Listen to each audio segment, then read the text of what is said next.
নমস্কাৰ বন্ধুসকল, স্বাগতম জনাইছো আজি আমাৰ অন্য এটা ভিডিঅ' মাজলৈ। আগৰ ভিডিঅ'টো যিহেতু মই জন্মদিনৰ কথা কৈছিলোৱেই, ঠিক তেনেদৰে আজি ন্যায় নোপোৱা বহুত মানুহ আছে।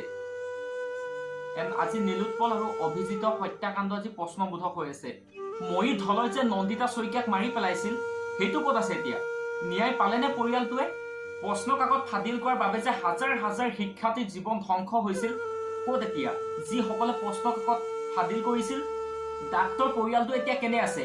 যৌন উৎপীড়নত বলি হোৱা সেই কণমানি দুটি ন্যায় পালেনে? সিহঁতি ধৰ্ষণ কৰি শৌচাগাৰত পুতি থোৱা কণমানিজনী ন্যায় পালেনে আজি? সেই যে 5 মহীয়া শিশুটিক মাৰি হাড়বোৰ ভাঙি পেলাই থৈছিলে, সেই পাখণ্ড পিতৃ ক'ত এতিয়া? ন্যায় পালেনে? সেই শিশুটিয়ে গৰ্ভত চোতালৰ পৰা উঠাই নি ছোৱালী এজনীক ধৰ্ষণ কৰিছিল, ক'ত এতিয়া সেই দানৱ কেইটা? সেই ছোৱালীজনী ন্যায় পালেনে আজি? ক'ত এতিয়া সেই মহান আৰক্ষী বিষয়াজন? এজনী ছোৱালীৰ সৈতে যে নৈশ যাপন কৰি ভিডিঅ' প্ৰস্তুত কৰিছিল। আৰু এতিয়া জোনমণি ৰাভা বিহাৰত হত্যা কৰা অসমৰ যুৱক, মাজুলীত উপায়ুক্ত খুন্দাত যে সেই কণমানিটো মৃত্যু হৈছিল, সেই কণমানিটো আজি ন্যায় পালে জানো? সকলোৱে এইবিলাক কথা লাহে লাহে পাহৰি আহিছে, কাৰণ নিজৰ নিজৰ কৰ্মত ব্যস্ত হৈ আছে মানুহবিলাক। আৰু যিসকলে বিনা দুখত প্ৰাণ ত্যাগ দিছে, সেইসকলক আমি সকলোৱে পাহৰি পেলাইছো। এইবোৰ কেইদিনৰ বাবে?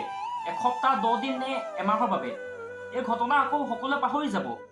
সকলোৱে লাহে লাহে নিজৰ জীৱন, নিজৰ কৰ্মৰ লগত ব্যস্ত হৈ পৰিব। আকৌ এটা নতুন বিষয় আহিব, সেই বিষয়টোৰ ওপৰত লাগিব। এয়াই বাস্তৱ। এইকেইদিন সকলোৱে চিঞৰিব, সকলোৱে কান্দিব, সকলোৱে আলোচনা কৰিব, জোৰদাৰ প্ৰচেষ্টা চলাব, কাক কোনে কিমান কন্দুৱাব পাৰে, কিমান কৰুণ বাঁহীবোৰ বজাব পাৰে বাতৰিত।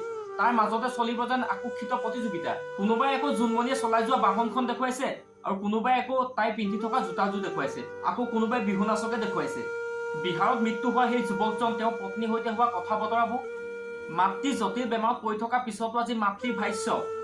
আকৌ ঠিক একেই মাজুলীত সেই উপায়ুক্ত কনভয়ত খুন্দা খাই মৃত্যু হোৱা কণমানিটো, আৰু সেই শোকত ভাগি পৰা মাতৃৰ চকু পানী আজি কোনে বুজিব, কাক বুজাব? এতিয়া জানো সেয়া সময়? আমি তেওঁলোকৰ ন্যায় বিচাৰো, তেওঁলোকৰ পৰিয়ালৰ হাৰাশাস্তি কৰাটো আমি নিবিচাৰো। আজিকালি সত্যত চিঞৰি একো লাভ নোহোৱা হৈছে। কেইদিনমানৰ কাৰণে গৰম গৰম খবৰ, তাৰপিছত সকলো শূন্য। কোনে শুনিব? ক'বলৈ বহুত মন যায়, বহু প্ৰশ্ন আজি মনলৈ আহে। কিয় সন্তানৰ হত্যাক, আকস্মিক মৃত্যুক লৈ পেলানি মাক দেউতাকৰ আগত অনুভৱ কেনেকুৱা বুলি সোধে? কিয় সোধে? কিয়? কি শুনিব বিচাৰে, কি আশা কৰে মানে আপোনালোকে? নিজৰ সন্তান, কাৰোবাৰ ভাতৃ, কাৰোবাৰ পিতৃ, আকৌ কাৰোবাৰ স্বামী, তেওঁলোকক এৰি নেদেখাজনৰ ওচৰলৈ চিঞৰ দিনৰ বাবে গুচি গৈছে। তাত কেনেকুৱা অনুভৱ হয় বুলি আপোনালোকে সোধে? যেতিয়া নিজৰ লগত হ'ব তেতিয়াহে আপোনালোকে বুজি পাব কি পাইছে মানে আপোনালোকে এইবিলাক কৰি। কিন্তু আজি সুধি কি লাভ? সঁচাকৈয়ে যেন সুধি একো লাভ নাই। বুকুত জ্বলি থকা জুইকুৰাই দহি জীয়াই জীয়াই জ্বলি আছে, তাতে আপোনালোকে ঘিউ দিছে। আৰে মাৰি পেলাওক তেওঁলোকক। যাৰ বাবে জীয়াই থাকিব বিচাৰিছিল তেওঁলোকেই নাই, এতিয়া জীয়াই থাকি কি কৰিব? মৰি গ'লে কাৰ কি আহে যাব? হাজাৰ হাজাৰ নিউজ পাইছে, সেয়া কি যথেষ্ট নহয়? আজি তাৰিখত ফেচবুকতকৈ বেয়া বস্তু আন একো নাই। এঘণ্টা ফেচবুকখন ঘূৰি দিলে সুস্থ মানুহবোৰ উশাহ ল'ব নোৱাৰা নিচিনা হয়, অসুস্থবোৰ জীয়াই থাকিবলৈ চিন্তিত হৈ পৰে। আৰে মুঠতে আমাক লাগে TRP, ধন সংগ্ৰহ কৰা সমল গোটেইখন। চব এইবিলাক TRP আৰু ধন সংগ্ৰহ কৰা খেল। আজি আপোনাৰ মোক ব্যৱহাৰ কৰি তেওঁলোকৰ কোটি টকীয়া মালিক হোৱা মন। সকলো আজি সপোন, সকলো আজি প্ৰশ্নবোধক হৈ ৰৈ গ'ল। এইসকল ব্যক্তিয়ে ন্যায় পাবনে নাই নাজানো, কিন্তু আজি তেওঁলোকে ন্যায়টো পোৱাই নাই।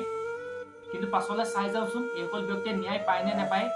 এইসকল ব্যক্তিয়ে যেনেদৰে ন্যায় নাপালে, ঠিক জোনমণি ৰাভায়ো যাতে তেনেদৰে ন্যায় নোপোৱাকৈ থাকিব নালাগে। চৰকাৰক এটাই অনুৰোধ জনাওঁ, জোনমণি ৰাভাক যিকেইটা অপৰাধীয়ে হত্যা কৰিছে, সেই অপৰাধীকেইটাক ধৰি আনি সোনকালে ফাঁচি দিয়ক, তেতিয়াহে জোনমণি ৰাভাই ন্যায় পাব।